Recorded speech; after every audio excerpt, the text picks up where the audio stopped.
Hello. Hello. How are you? I'm good, how are you? How's your arm? It's alright, it's a bit strange from all the signing that I've been doing. Yeah, 2,500 albums yesterday. Yeah, 2,500 albums yesterday. I just did 100 posters in about 10 minutes. That was proper, like, speedy signing. Surprise to success, though, isn't it? It's the sacrifice you've got to make. Yeah, The muscles in your hands. Yeah, no dirty jokes. Okay, let's move on. Right, now, I know you're sick of talking about it, but I'm going to ask you anyway about the Brits. Yes. Because it was only 2 nights ago. It was only 2 nights ago. It feels like last year. I was there, I was not quite at the front, but near the front, and you had a little emotional moment up there, didn't you? Yeah, really emotional. I just watched it back a minute ago and I got choked up again watching it, because I don't really show that kind of side of me, to be honest, to many people, because it can get confused with, like, you know, you kind of try and hide the moments of crying for, like, behind closed doors, and I think it just, I don't know, I just feel like my dream almost became a reality, and I was just like, this is really real. And I genuinely am so thankful for everybody that's believed in me, because there's been a lot of people that haven't, and to be standing on that stage so early on in my career at #1 the second week is just... It's like a dream come true, isn't it? It's just, I can't even, it's overwhelming. Did it take you by surprise, that feeling? I mean, oh, presumably yeah. you didn't want to do because that. Because I literally, the only thing that stopped me from crying was the fact that I had to do an interview with Peter Andre. Oh, right. So I was just like, right, come on, Jessie. Yeah. Sort yourself out. Do it for Peter. Yeah, do it for Pete. Yeah. But no, I mean, I was just, I kind of, to be honest with you, I still think I need to have a good cry. Yeah. Probably. I'll probably see my mum and she'll cry, and then I'll cry.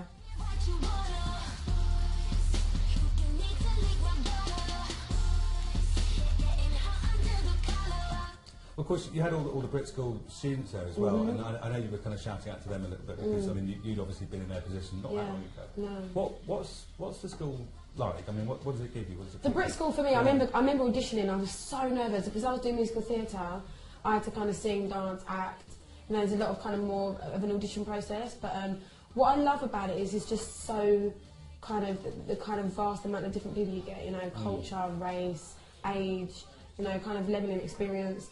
And I did musical theatre, so it was kind of different to the music strand. I was in the same year as Adele and Rox, Katie B, but I was kind of doing all the shows on the other side, and I loved it. I think the jazz hand side of things. Yeah, I was like jazz hands, but Jessie Jazz Hands. But for me, like, musical theatre is the perfect training to have. You know, that's why I feel like I've been able to create characters with my music and take risks and have fun with it and not feel like I'm stuck in one genre. And I loved it. I mean, I think one thing, again, about the Brit School that's amazing is not only the kind of sing-alongs at lunchtime in the canteen, but the opportunity that it can give you, you know. Would you ever have considered going down the kind of X Factory route? I'm thinking probably no now. No. Yeah.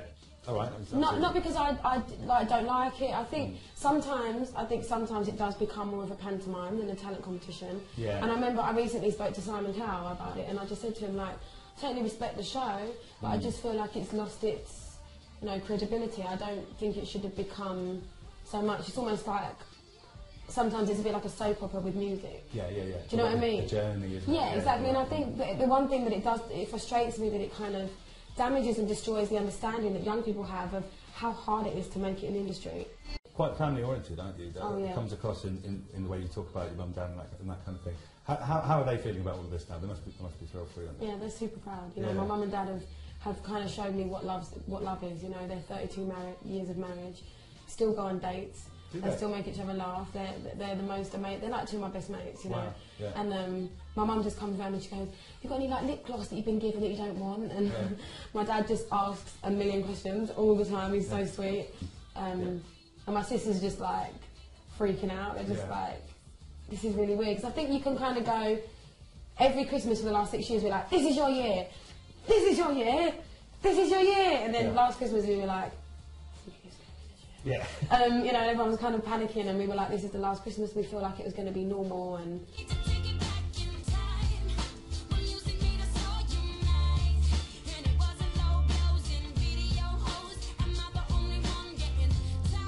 well, actually, I'm glad you say that, because obviously this is going to be your year, right? And it's happening in a massive way. What day is it? What month is it? It's a Thursday in February somewhere. But my question is there any little part of you that's slightly like, oh my God, I'm never going to get my old life back? Is there any little apprehension? I would never ever say, even though I love what I'm doing, I sometimes miss being invisible because I am a people watcher. I used to go and sit at the airport and just write songs about people. I love, you know, when you're in a bad mood and you need to go for a walk. I can't do that anymore because literally 2 meters from my house is a poster the size of this wall with my face on it. Just one outside. Yeah, so I'm just like everywhere, and I look like this all the time. This isn't me kind of. I don't get dressed up, you know, like, you know, my tour manager will literally pick me up and he'll go, "Okay, Jessie, it's your day off," you know, and I'm like, but this is me. I do my hair. I like to make an effort. I like dressing up. I'm a girl. That's what we do. Yeah. And every day's a party. Isn't it? Yeah, you've got to. While you're young, you've got to. You know, I was in the legs queue, so I've got to get them out every now and again. But you know, for me, it is the same. You know what's hard is that I feel bad, and this is very honest. That sometimes I feel bad that even though it's only the beginning, that I'm kind of, you know, the famous one or whatever. I'm the celebrity, the person that people know. Yeah. But is that anyone that's around me is kind of married to it. Friends, family, close people. It's kind of like I chose to be in the limelight and they didn't. But if I go out, they have to know the drill and the paps that start running at us, and you know, and it's kind of like you almost have to give them a little booklet to go, this is how you now have to be my friend. If that makes sense. In the scene, not behind closed doors. They recognise me more without makeup on, in my top man pyjama bottoms and a vest, and cooking whatever I can when I get the chance to entertain, because that's what I love to do. Yeah. But you know, when we're out, that's the hardest part. That I always feel like, I don't know, that I always need a hand with something. It can never. On my days off, I always need them to be there to help me sort out my wardrobe or help me, you know, sort out album sleeves and this and that. And I can't wait for there to be a time where I can go, thank you so much. You know, I want to be there for them a bit more. Yeah. You feel a bit guilty about that? Then? Oh yeah. I feel like sometimes, you know, it upsets me that sometimes the only time I get to see my friends is at a gig, and that's work. Yeah. That's like me going to visit them at, you know, where they work. You know, like one of my best friends is she works as a dance teacher, and I'm like, okay, I could come and visit you, but it's not really the same. You know, sitting there at work and going hi while she's working. Yeah. You know, and it's like I don't want people to think that that's the only time I want to see people, because half the time I'm so busy. I read a couple of interviews with you where you talk about music as a therapeutic thing, as a helpful thing, and it seems to me you say a thing like that and you get slightly embarrassing, and you don't want to sound too cheesy or whatever. But let's go for the cheese. You know what? I've always been someone that every artist that I've grown up loving and listening to never sold themselves short with, you know, kind of selling themselves, or it was always about the music. And you know, I do feel like people think that almost being positive has become cheesy or false. And it's like, for me, I was brought up in a family of there's always someone worse off than you, always help others, always believe in yourself. I've always based my confidence on purity. You know, I've only ever had one hash cake in my life, and that was by accident. Right. And I'm glad that I did it, because it made me know that I'll never do it again. I'll have one drink every now and again. It's not for me. I can't even stand the smell of cigarettes. And I kind of just, I want to be a role model, and I really want to embrace that and go, okay, I might wear hot pants and I might swear a bit and I might offend people a little bit. I'm not perfect, but I feel like one thing I am is very honest.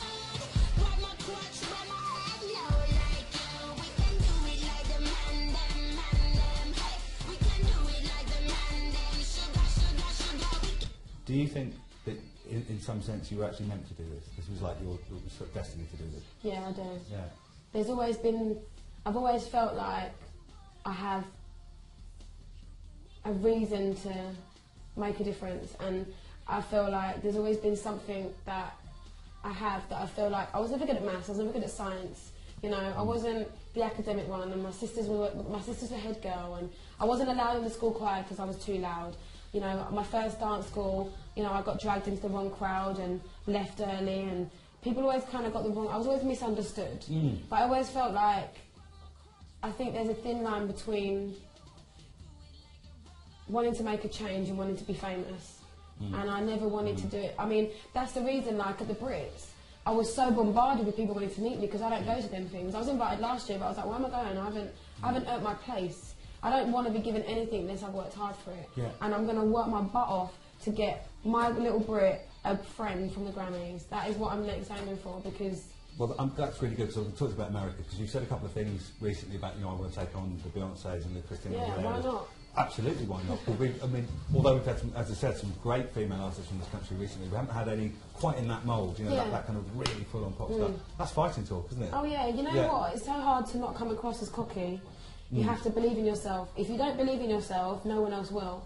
If I go on stage going, hi, okay, so I'm not quite sure if I look nice, or, you know, it's like, some people are going to hate what I'm wearing, some people are going to hate the way I sing, some people are going to hate my accent, some people are going to think I'm fake, some people are going to think it's a weird gimmick.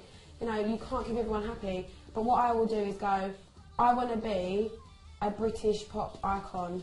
I want to go and stand with the Rihannas and the Pinks and the Gagas, because as soon as you say icon, people name American artists. Yeah, they do, yeah. And no one ever says, you know, I think Amy Winehouse and, you know, that kind of, you get a few, but no one that's really done that pop, big thing. Yeah, that kind of larger than life, almost like a cartoon character in a way. Yeah, exactly. And I just feel like, why not?